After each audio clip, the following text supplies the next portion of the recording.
Yes, Mr. Chairman, it was a great season, wasn't it? Yeah, I think you're right. I am going to need a bigger shelf. But look, sir, is there a reason for this call? Because I'm just on my way out to the award ceremony. Yeah, that's tonight. You're upgrading the training facilities. Well, that is excellent news.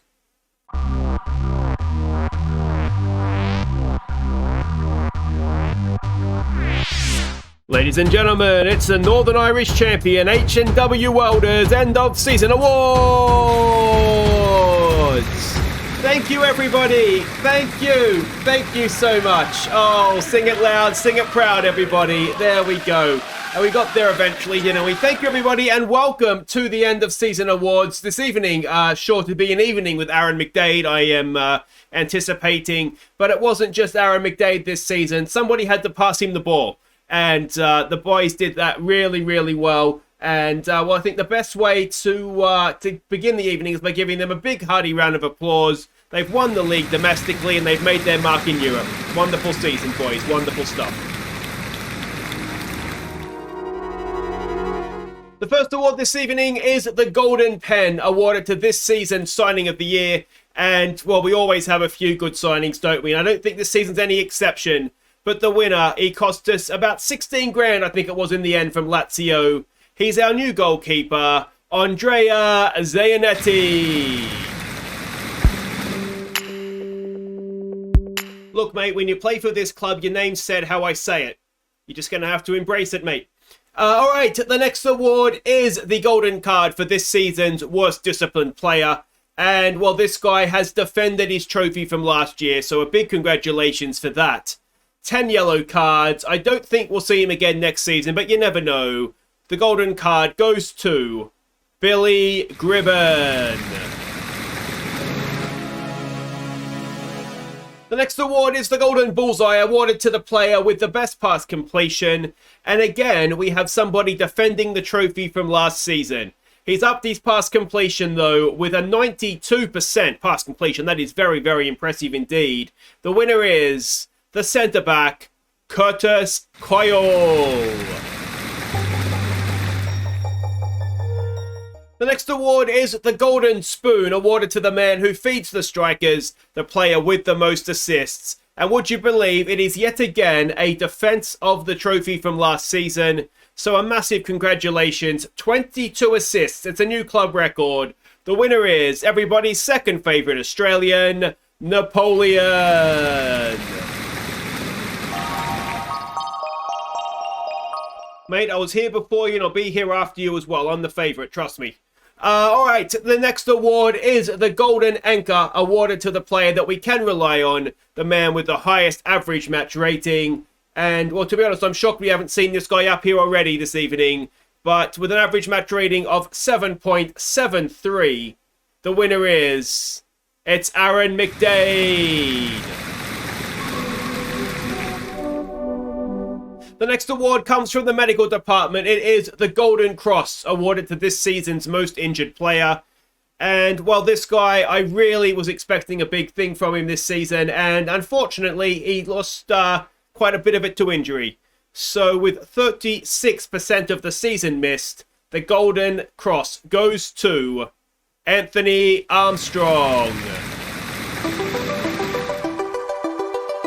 Next up, it's the Golden Soother, awarded to the baby of the team, this season's best young player. And yet again, it's a defense of the trophy. And, well, it's not the last time we'll see this guy on the stage this evening, I'm sure. The winner of the Golden Soother is, once again, Aaron McDade. Yeah, mate, don't worry about taking your seat. Just wait there. Golden Boot, mate. You know you've got it. The next award is the Golden Boot, awarded to this season's top goal scorer. And there's no need to build any suspense, is there? This guy was scoring for fun. More goals than appearances by a long, long way. He ended up with 46 in the end. The winner is Aaron McDade. The next award is one that I know means a lot to the players. It is the Viewers Player of the Year, as voted by you watching at home on YouTube. And we had 2 nominees this season. And to be honest, I feel sorry for the other one because there was only ever one guy going to win this, wasn't there? Fans love goals. And goals love this man. With 66% of the vote, the winner is Aaron McDade.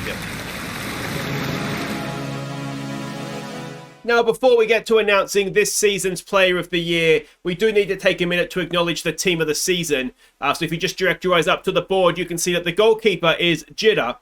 Suppose he was here for most of the season, that's fair enough. The back four is Robin, Simpson, Gribben, and Hill. The midfield duo is McQuaid and Napoleon. The wingers are Fisher and Masson. The number 10 is Sean Simpson. And the striker is, of course, Aaron McDade. Congratulations, boys. You've all had fantastic seasons, except for maybe you, Jidda, but you're in Dundalk now, so it doesn't matter. And now it's time for the big one, the Golden Star for this season's Player of the Year.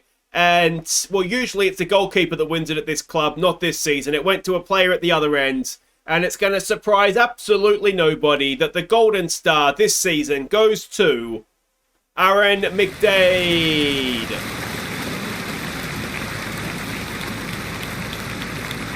So there we go. Congratulations to Aaron and the rest of the winners this evening. It's been a huge season. We've really made our mark on football this season, and I cannot wait to get next season underway. We're going to be playing in the Champions League qualifiers, but it still counts. And you never know, maybe we could get ourselves into that group stage and the money that would come from that. But anyway, I should say, I look forward to seeing everybody back at Tillysman Park next season. But until then, thank you everybody in the auditorium. Thank you for you watching at home. Enjoy the rest of your evening, and I'll see you next season. Thank you, everybody. So there we go, end of season awards done for the year, and well, I don't think there can be too many disagreements with Player of the Year, can there? Let's start by having a quick look through at. We'll still start with the transfers in. Dylan Lake came in January, was a very good signing for us. Only C+ rated by the fans, but the board is the board. But I'd certainly like to get him back next season if we can. David Cork, a bit of a strange one. He played well when he played. I maybe didn't use him as much as I should have or could have, but we do need to strengthen at centre-back this summer, so that's maybe another one we could look to get back. Anton Innes, again, played well when he played. We do need to get a goalkeeper in, a backup goalkeeper. That could be something we look to do. Masson, he was, well, I don't understand how you can be disappointed we bought him on loan. We did pay a fee for him, but he was superb, wasn't he? Whether or not we get him back next season, I know he was one of, obviously, was nominated for the Viewers Player of the Year, but I'm not sure if maybe we couldn't do a little bit better. Roy Hill, I thought he was superb. An A+ rated signing. We didn't pay anything for him, and he looks as though he's going to be our right back potentially for many, many years to come. The signing of the year was Zanetti, the Italian goalkeeper we got from Lazio. Again, very, very good, and somebody that could be around for a while. A couple of other loanees. Jim Pearson, A+. Very good player, someone I wouldn't necessarily maybe not getting back on loan again, but I wouldn't mind trying to sign him permanently if we could do a deal with Hamilton for him. Parton, we really didn't see him. He's better than that, to be honest, but he was just kind of brought in as just a backup to cover left back and centre back, so whether we get him back again is probably unlikely. Steve Al-Amin was brilliant. He got better and better once we figured out he was a box-to-box midfielder. He was quite good for us, so I think we'll get big things from him next season. Charlie Gournay, I wouldn't say he was disappointing. I wouldn't say he was outstanding either. But Northern Irish, so we'll give him a chance. Chambers is somebody who I do think could do a good job for us moving forward. He's definitely not a striker, but as a midfielder, I think there's a good player there. And Mohamed Gomez, I would like to get him back if we can, a model citizen as well, even if we can sign him. Permanently, he's a player that I think could do well if we could get him in. As far as the outs go, Andy Lyons, I mean, no one really went out and played a lot and well at the same time. Glenn Murray, again, another one, didn't really do too much. I don't think there's going to be too much we see of any of these guys. Jidda, who somehow managed to stay in the team of the season, but he did play the first half, so that probably is the reason for that. I mean, even he has not played too much for Dundalk, though their season's probably only just started. So yeah, there wasn't, I don't think there's anyone there we're going to overly miss, and Cundell as well. I mean, only played one game off the bench. Season results, well, It was a good season domestically, 101 points. That was fantastic. Only a B plus by the board, which seems ridiculously harsh. The Europa Conference League, it ended in disappointment, obviously, but we broke the record for goals in the tournament.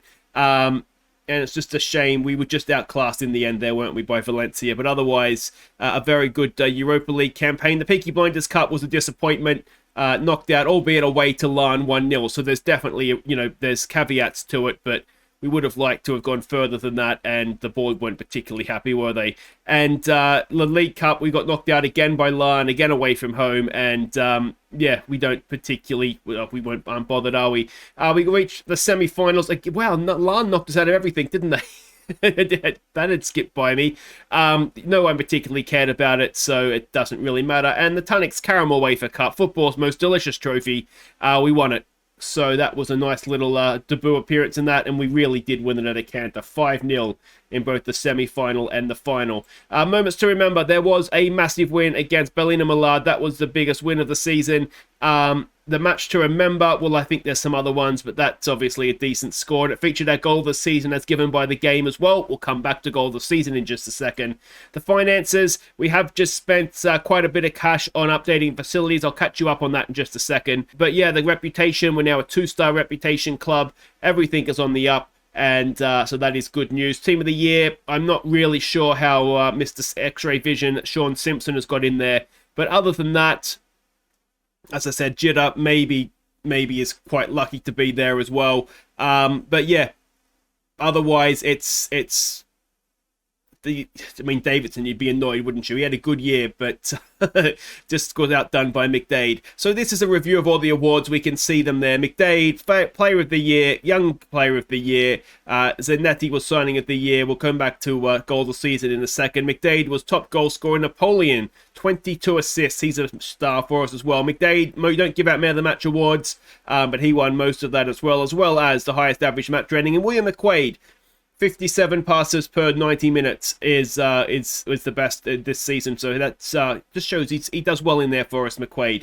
Record breakers. McQuaid, most goals in a season, most league goals in a season by players. Napoleon broke the assist record. McDade broke the Man of the Match award record. McQuaid, I think this is just going to be, he has the most appearances, so he's just going to keep adding to that year on year, but 280 has now. Turpie set a new record. One of the youngsters is the youngest ever player in the Irish League. Oh no, that's for the club, isn't it? I don't know what it's for, but he's the youngest one anyway.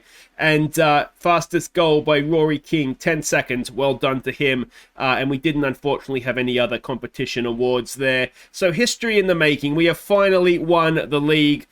Which is good. We won, as I said, the Caramel Wafer Cup as well. So it's been a good, productive year. Now we have a quick look at what we're doing in terms of facilities. If we scroll down, where is that here?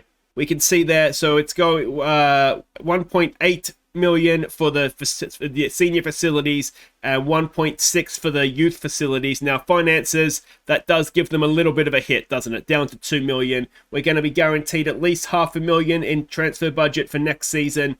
It's the wage budget that we really want to look at, and we're going to have a little bit of room there, even if the wage budget stays the same, because you can see we're going to be dropping about $6,000 off the wage budget just for players departing at the end of their contracts. And again, we'll come to that a little bit more in just a second. But so that is that. If we go up here and we can have a look at what are we doing here? Where are they now? If you want to have a quick look at that, give it a pause. Whatever happened to Cutbush?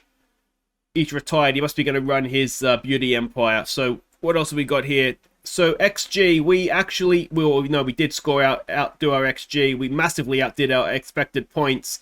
And if we hadn't done that, we would have been second. Our expected position based on performance was second.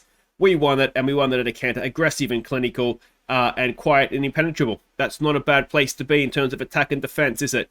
Club vision, what do we got here? Attacking football, high tempo pressing. We more or less do that anyway. Reach the Champions League third qualifying round as a minimum. Now, I'm not sure exactly where we come into it, but we'll have to wait and see. My contract is up at the end of this season. Surely they will keep us and offer us a new one, but continue to win. They want us.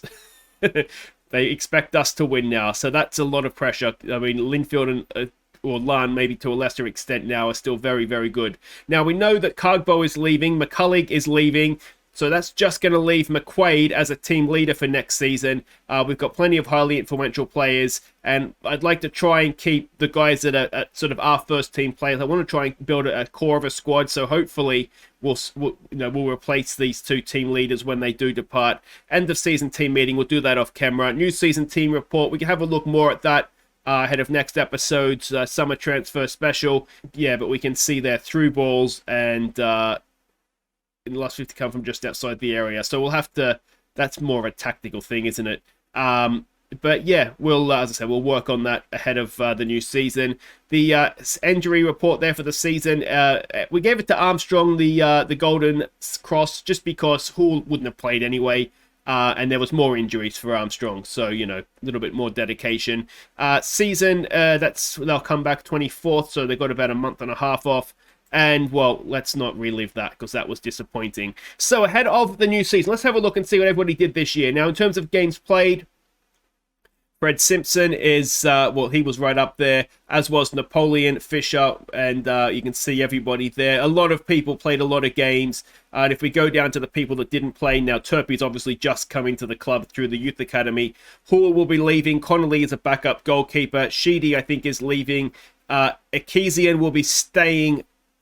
Ideally, I'd really like to get him out on loan. And we can see that Hill, I think, is leaving. We know Cargbo's off. Edgar, I think, is going to leave as well. He's decent, but I think we could maybe do better than him now. And some loanees there. Diora will stay as backup, and we can see everybody else there. In terms of goals, now we scored a lot of goals.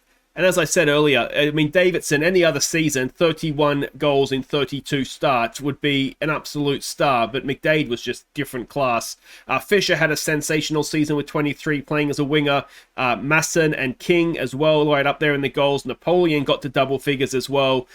Fitzpatrick, Diora chipping in. LM Tommy Martin, a centre-back. I mean, we just scored a lot of goals, which is excellent to see. And in terms of assists, we know that Napoleon led the way, but McGreevy and McQuaid are right up there as well. Fisher, Davidson, and Fitzpatrick all getting to double figures, with Masson and LM just short of double figures. Armstrong and McDade as well.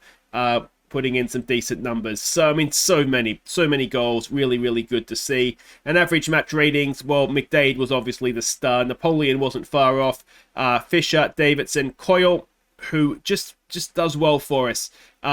I don't think he's going to be one of these guys that's not going to quite ever make it at Europe. I'm trying to remember the guy's name. KDH at Bala Town, if you're with us that series. I kind of think he's going to be that sort of player. Very good for the league, but I don't think he's ever going to be a first choice player at European level. But we can see there, I mean, everybody more or less played well when they played, which is amazing. We can see the guys that struggled a little bit. McGreevy maybe could have done better. Al Amin, but he got better the longer the season went. Chambers as well. Central midfield generally, we seem to struggle a little bit, don't we? But yeah, that is how everybody there is looking. Now, in terms of contracts, let's have a quick look at that and see whose contract is up. Now, these are the guys I'm fairly confident are going to be leaving. Omar Robin, he's unambitious. He's 25. He's not going to get any better, so I think we could just about see him off. Edgar, as I said, I think we'll let him go, though he is useful-ish. Maybe, but I don't think so. Fitzpatrick has been brilliant for us, but it's time for him to leave us, I think, and pursue his career elsewhere. Connolly is a backup goalkeeper. If he wants £150 a week, I might even keep him for that. In terms of McCullough, he's off. He's just not good enough, is he? He's defensively a liability, and he's not good enough getting forward to make up for it. Kieran Sheedy was the first star to come through our academy. He's 22 now. He's never got himself a spot in the first team, so he'll be leaving. Other players, Lewis Hill, again, I think he came through the same youth intake. Just never established himself. You can see all the loanees there that are leaving. We'll try and get maybe one or two of them back. But yeah, I don't know if who's going to be allowed to come back. Dylan Lake is one I would like to come back. Can we get him back? 10%, that's all they want. I am more than happy with that. Loan cannot be terminated. Let's get rid of that. That suits us better. And brilliant. So that's that. His contract is up, but he is not interested in signing with us, so that's not going to happen. Anton Innes, what are we paying him? 1,400 as a backup goalkeeper. Pearson, maybe. See contract up? No. Could we get him back on loan? I mean, that's for 325 pounds a week. I mean, that's an absolute no-brainer. We don't have loan limits, so that's a right back covered. And the other one I was thinking of, Gomez as a right back. Would you like to come back? Again, for if we can get him for 800 pounds a week, that's absolutely, if a model citizen as well. So that is those guys, and that's in terms of contracts that are up anyway. Now, let me know what you guys think we need to strengthen. Left back is obviously one of the positions. If we go and have a look at what do we want to do here? We want to go to, I can never remember, team report, isn't it? And squad depth. I usually do this after the summer transfer special, but I thought we'll do it now and we can have a look at exactly what we have. Strikers, you can always do better, but I think McDade and Davidson are absolutely fine. We could maybe do with getting another one in. Let's just go with all positions so it's a little bit easier to see. Wingers, I mean, Fisher's a class act. I mean, yeah, there's always, you can always strengthen in certain places. What we do need is we need centre-backs at the club that are ours. Martin is ours and is okay, though I think we saw against Valencia he's not brilliant, and Curtis Coyle. Everybody else is kind of here on loan, so we need to maybe strengthen there. Right back I think is fine, particularly if Pearson and Gomez come back. And left back, we know that we have the one guy coming in on loan from Torino, but we also know McCullough, and well, all three of those guys are leaving, so that's going to mean we need to get at least one, most probably two in, to get the depth in. But let me know what you guys would like to see us do. As I said, we are going to have about $500,000 to spend, and a little bit more in wages. So yeah, it's going to be a big summer because Champions League football dangling. I think we need to try and take advantage of this and strengthen as much as possible. We will probably need to get a right winger in too, won't we? Because King is decent. He's good, but he's not. Maybe we probably need better, don't we? But that will now bring us to goal of the season. Now, if you're new to the channel, the way this will work, it's the same as voting for Viewers Player of the Year. I'll go to this so you can have a look at the team of the season. There'll be a link down at the top of the description with the Simpson goal and 3 others I deem worthy of goal of the season. So at the end of the compilation, go and click on the link and vote for who you think has been, or which goal you think has been our goal of the season. If you've enjoyed this, guys, let me know it's a little bit of a different episode just with the way that the season finished up. But hopefully you've enjoyed it. Hit thumbs up if you have. Subscribe if you're new. Don't forget to let me know what you'd like to see us do in the transfer market, and I will see you next time for that summer transfer special. Take care.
And here are our top 4 goals from the 29-30 season. Don't forget to vote for your favourite.